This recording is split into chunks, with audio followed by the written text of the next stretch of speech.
Ladies and gentleman, ಒಂದು ಮಾತಿದೆ, ಇಬ್ರ ಜಗಳ ಮೂರನೆಯವ್ರಿಗೆ ಲಾಭ ಅಂತ. ಸದ್ಯಕ್ಕೆ ರಾಜ್ಯ ಕಾಂಗ್ರೆಸ್ನ ಪರಿಸ್ಥಿತಿ ಕೂಡ ಹಾಗೇ ಇದೆ.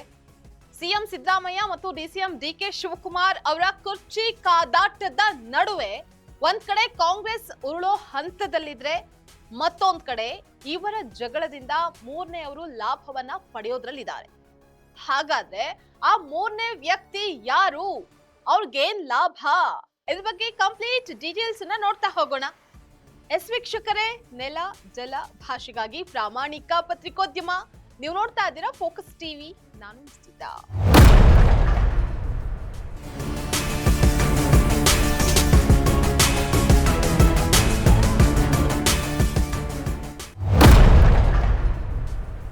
ಮೊನ್ನೆಯಷ್ಟೇ ಟಿ.ಬಿ. ಜಯಚಂದ್ರ ನೇತೃತ್ವದಲ್ಲಿ ಸಿಎಂ ಸಿದ್ದರಾಮಯ್ಯ ಬಣದವರು ಸಂಪುಟ ವಿಸ್ತರಣೆ ಮಾಡಿ ಅಂತ ಹೇಳಿ ದೆಹಲಿವರೆಗೂ ತೆರಳಿ ಅಲ್ಲೇ ಕೆಲ ದಿನಗಳ ಕಾಲ ಬೀಡನ್ನ ಬಿಟ್ಟಿದ್ರು. ಇದರಿಂದ ಏನ್ ಪ್ರಯೋಜನ ಆಗದೆ ಇದ್ದಾಗ ದೆಹಲಿಯಿಂದ ವಾಪಸ್ ಆದ್ರು. ಇವ್ರಿಗೆ ಕೌಂಟರ್ ಅನ್ನ ಕೊಡೋದಕ್ಕೆ ಸ್ವತಃ ಡಿಕೆಶಿ ಅವರೇ ದೆಹಲಿಗೆ ತೆರಳಿ ಹೈಕಮಾಂಡ್ ಮುಂದೆ ಸಿದ್ದರಾಮಯ್ಯ ಅವರನ್ನ ಇಲ್ಲಿ ಕರೆಸಿ ನಾಯಕತ್ವ ಬದಲಾವಣೆಯ ಬಗ್ಗೆ ಮಾತನಾಡಿ, ಇಷ್ಟು ದಿನ ಕಾದಿದ್ದಕ್ಕೆ ಕೂಲಿ ಆದ್ರೂ ನೀಡಿ ಅಂತ ಹಕ್ಕೊತ್ತಾಯ ಮಾಡಿದ್ರು. ಈ ಬಣ ಬಡಿದಾಟ, ಶೀತಲ ಸಮರ ಇಲ್ಲಿಗೆ ಕೊನೆ ಆಗ್ಲಿಲ್ಲ. ಡಿಕೆಶಿ ದೆಹಲಿಗೆ ತೆರಳಿದಕ್ಕೆ ಎತ್ತ ಸಿಎಂ ಸಿದ್ದರಾಮಯ್ಯ ಅವರ ಬಣದ ನಾಯಕರು ದೆಹಲಿಗೆ ದೌಡಾಯಿಸಿದ್ದಾರೆ. ನಮ್ಗೆ ಅಹಿಂದ ಸಮಾವೇಶ ಮಾಡೋದಕ್ಕೆ ಅವಕಾಶ ನೀಡಿ ಅನ್ನುವಂತಹ ಬೇಡಿಕೆಯನ್ನ ಹೈಕಮಾಂಡ್ ಮುಂದಿಟ್ಟಿದ್ದಾರೆ ಎನ್ನಲಾಗ್ತಾ ಇದೆ. ಈ ಮೂಲಕ ಸಿಎಂ ಸಿದ್ದರಾಮಯ್ಯ ತಮ್ಮ ಶಕ್ತಿ ಪ್ರದರ್ಶನ ಮಾಡೋದಕ್ಕೆ ಮುಂದಾಗಿದ್ದಾರೆ.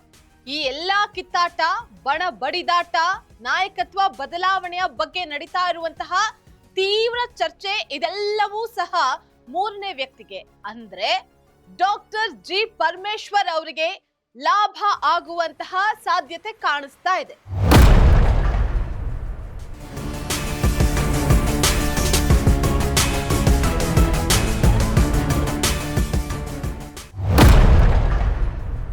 ಡಿಕೆಶಿ ಹಾಗೂ ಸಿದ್ದರಾಮಯ್ಯ ನಡುವಿನ ಕಿತ್ತಾಟ ನೇರವಾಗಿ ಪರಮೇಶ್ವರ್ ಅವರಿಗೆ ಶುಭ ಫಲ ನೀಡುತ್ತಾ ಅನ್ನುವಂತಹ ಚರ್ಚೆ ಈಗ ಆರಂಭ ಆಗಿದೆ. ಯಾಕಂದ್ರೆ ಸಿಎಂ ಬಣದ ಅಹಿಂದ ನಾಯಕರು ಒಂದು ವೇಳೆ ನಾಯಕತ್ವ ಬದಲಾವಣೆ ಆಗುವಂತಹ ಸಂದರ್ಭ ಅಂತ ಬಂದ್ರೆ ಡಾಕ್ಟರ್ ಜಿ ಪರಮೇಶ್ವರ್ಗೆ ಸ್ಥಾನಮಾನವನ್ನ ಬಿಟ್ಕೊಡಿ ಅಂತ ನೇರವಾಗಿ ಸಿದ್ದರಾಮಯ್ಯ ಅವರಿಗೆ ಸೂಚನೆಯನ್ನ ನೀಡಿದ್ದಾರೆ. ಇನ್ನೊಂದು ವಿಚಾರ ಏನಪ್ಪಾ ಅಂತ ಅಂದ್ರೆ, ಸಿದ್ದರಾಮಯ್ಯ ಸಿಎಂ ಸ್ಥಾನದಿಂದ ಕೆಳಗಿಳಿದ್ರೆ ಯಾರಿಗೆ ಅಧಿಕಾರವನ್ನ ನೀಡಬೇಕು ಅನ್ನುವಂತಹ ಅಧಿಕಾರ ಇರೋದು ಕೂಡ ಸಿದ್ದರಾಮಯ್ಯ ಅವರಿಗೆ.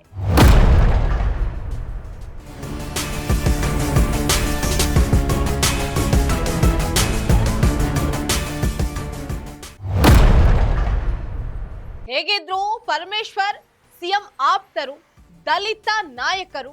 ಹಾಗಾಗಿ ಇಬ್ಬರ ಜಗಳ ಪರಮೇಶ್ವರ್ಗೆ ಕುರ್ಚಿ ಭಾಗ್ಯ ನೀಡುತ್ತಾ ಅನ್ನುವಂತಹದನ್ನ ಸದ್ಯದಲ್ಲೇ ಗೊತ್ತಾಗುತ್ತೆ. ಕಾದ್ ನೋಡ್ಬೇಕಾಗಿದೆ.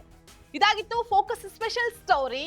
ನೆಲ ಜಲ ಭಾಷೆಗಾಗಿ ನೋಡ್ತಾ ಇರಿ ಫೋಕಸ್ ಟಿವಿ.